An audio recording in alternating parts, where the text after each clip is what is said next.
చేయమాకండి సార్, వాళ్ళు మర్చిపోయారు.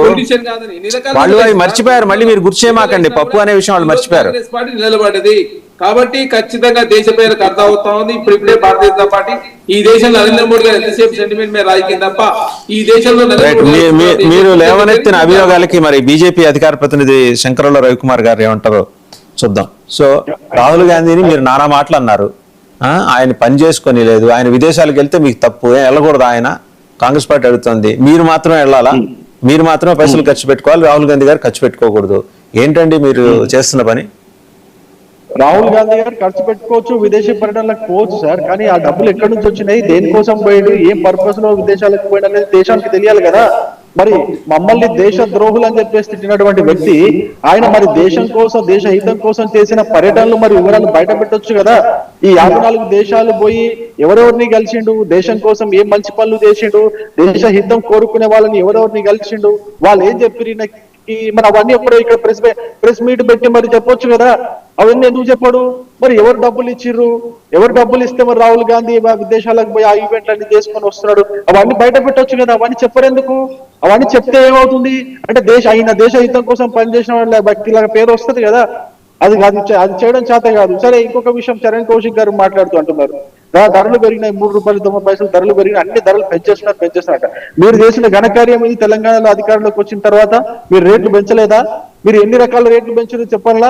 ఒక్క హిందూ పండుగ అండి, ఒక దసరా వచ్చినా, ఒక దీపావళి వచ్చినా, ఒక సంక్రాంతి వచ్చినా, పొలవమంది పేరే వచ్చిందిరా పండుగ అని చెప్పేసి ధన ఆర్టీసీ బస్సు రేట్లు పెంచేసి దాన్ని డబల్ చేసేసి దోచుకునే పార్టీ కాంగ్రెస్ పార్టీ తెలంగాణలో. ఆర్టీసీ బస్సులో ఎవరు ప్రయాణం చేస్తారు సార్? పల్లె వెలుగుల్లో ఊర్లలో పోయే బస్సుల్లో ఎవరు ప్రయాణం చేస్తారు? పేదవాళ్ళు ప్రయాణం చేస్తారు, పేద కుటుంబం నుంచి పోయే వాళ్ళు ప్రయాణం చేస్తారు. వాళ్ళ దగ్గర నుంచి టికెట్ రేట్లు డబల్ చేసి వాళ్ళ దగ్గర నుంచి దోచుకునే సంస్కృతి ఈ కాంగ్రెస్ పార్టీది. ఈ కాంగ్రెస్ పార్టీ నుంచి మేము వినాలా సార్ నీతులు? మాకు నీతులు చెప్పేది ఇంకేంది? ఇంకా దారుణంగా ఇప్పుడు భూముల రేట్లు పెంచేందుకే ప్రయత్నం చేస్తున్నారు. భూముల రేట్లు పెంచి 1000 నుంచి 1500 కోట్లు దుబ్బుకోవడానికి ప్రయత్నం చేస్తున్నారు. ఎవరి కోసం పెంచుతారు సార్? నాకు అర్థం కాదు. అంతా వీళ్ళు మాకు నీతులు చెప్తారా?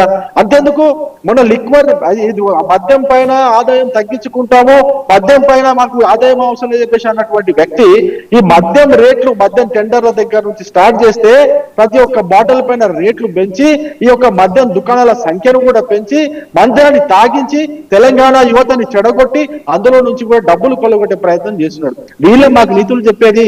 వీళ్ళతోనే మేము నేర్చుకోవాల్సింది. మాకు చెప్పేంత ఎదిగిపోయిందా కాంగ్రెస్ పార్టీ? అంత బాగా వీళ్ళు పాలన చేస్తే 20 రాష్ట్రాల్లో వీళ్ళని బయటికి ఎందుకు వెళ్ళగొడతారు సార్? నాకు అర్థం కాదు. దేశంలో ఎక్కడ కనిపించకుండా ఎందుకు చేస్తారు? నాకు అర్థం కాదు. వీళ్ళు మాకు వచ్చి చెప్తారు పెట్రోల్ రేట్లు, డీజిల్ రేట్లు ఏదైతే మేము 10 రూపాయలు ట్యాక్స్ తగ్గించుకొని ప్రజల పైన భారం పడకుండా మేం చేసినాం, మోడీ గారు చేసినారు. మేము ఒక్కటే రిక్వెస్ట్ చేస్తున్నాం, కాంగ్రెస్ పార్టీ అధికారంలో ఉన్నటువంటి రాష్ట్రాల్లో పెట్రోల్ రేటు 110 రూపాయలు దాటిపోయింది. బీజేపీ అధికారంలో ఉన్నటువంటి రాష్ట్రాల్లో 100 రూపాయలు లోపే ఉంది. కేవలం సింపుల్ గా ఏదైతే వ్యాట్ ఉందో రాష్ట్ర ప్రభుత్వం వసూలు చేస్తున్నటువంటి వ్యాట్ ఒక 10 రూపాయలు తగ్గించుకుంటే సామాన్యుల పైన భారం పడదు, పెట్రోల్ రేట్ 100 రూపాయల లోపల వస్తుందని చెప్పేసి చెబుతుంటే మేధావులు చెప్తున్నారు, అందరూ చెప్తున్నారు. కానీ వీళ్ళు మాత్రం తగ్గించుకోరు. వీళ్ళు మాత్రం పేద ప్రజలకు మంచి పని చేసే ఉద్దేశం ఉండదు. కేవలం దోచుకోవడమే, కేవలం పేద ప్రజల జేబులు కొల్లగొట్టడమే, పేద ప్రజల పైన భారం పడడం, చేసే పనులన్నీ వీళ్ళు చేస్తారు. మాకు నీతులు చెప్తారా?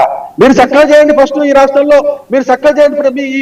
ఈ రాష్ట్రాల్లో పేద ప్రజల్ని దోచుకోకుండా చూడండి. ముందు వీళ్ళు ఏం చేస్తారు సార్? భూములు అమ్ముకుంటారు. భూములు అమ్ముకొని అది అక్కడ ఏది మన వీళ్ళకి ఇచ్చే పథకాలకు ఇస్తున్నారు. ఆ భూములు అమ్ముకొని కూడా పోని పథకాలన్నా కూడా స్పష్టంగా వాళ్ళ సక్రమంగా పథకాలన్నీ కూడా అమలు చేస్తున్నారా అంటే అట్లా కూడా లేదు. వీళ్ళు వచ్చి మాకు నీతులు చెప్తారు. నేను ఒకటే విషయం చెప్తున్నా, దేశ ద్రోహులు అన్నటువంటి రాహుల్ గాంధీ గారు, మీరు మోడీ గారిని మీరు దేశ ద్రోహులు అన్నారు, అమిత్ షా గారిని దేశ ద్రోహులు అన్నారు. దేశ ద్రోహానికి సంబంధించినటువంటి ఏం పని చేశారో మీరు కేసు పెట్టండి. మీకు దమ్ముంటే మీకు నిజంగా మీరు కాంగ్రెస్ పార్టీకి సంబంధించిన యువ నాయకులు అయితే, ఈ దేశాన్ని 60 ఏళ్లు పాలించిన పార్టీ అయితే, 141 సంవత్సరాల చరిత్ర కాంగ్రెస్ పార్టీకి ఉంటే దేశ ద్రోహం ఏం చేసినో పోయి కేసు పెట్టండి. కేసు పెట్టి మీరు విచారణ కోరండి. ఏ విధంగా మీరు ఆ మాట అన్నారు, ఆ మాటను వెనక్కి తీసుకునే దాకా ఉగ్రవాదం సార్ ఇదంతా. ఇదొక రకమైన ఉగ్రవాదం, ఇదొక రకమైన అతివాదం. ఈ విధంగా మాట్లాడతారా? ఒక దేశ ప్రధానిని, ఒక దేశ హోమ్ మినిస్టర్ని ఈ విధంగా ఉగ్రవాదులు అని చెప్పేసి మాట్లాడతారా? ఏదైనా ఉగ్రవాదిని ఈ దేశంలో ఉగ్రవాద కార్యకలాపాలు చేసినటువంటి ఒసామా బిన్ లాడెన్ దగ్గర నుంచి స్టార్ట్ చేస్తే మన దేశంలో బాంబులు పేల్చినటువంటి అనేక మంది ఉగ్రవాదులు ఉంటారు. వాళ్ళని ఎప్పుడైనా వీళ్ళు ఉగ్రవాదులను పిలిచిర్రా? ఎప్పుడైనా ఉగ్రవాదం అని చెప్పేసి మాట్లాడిరా?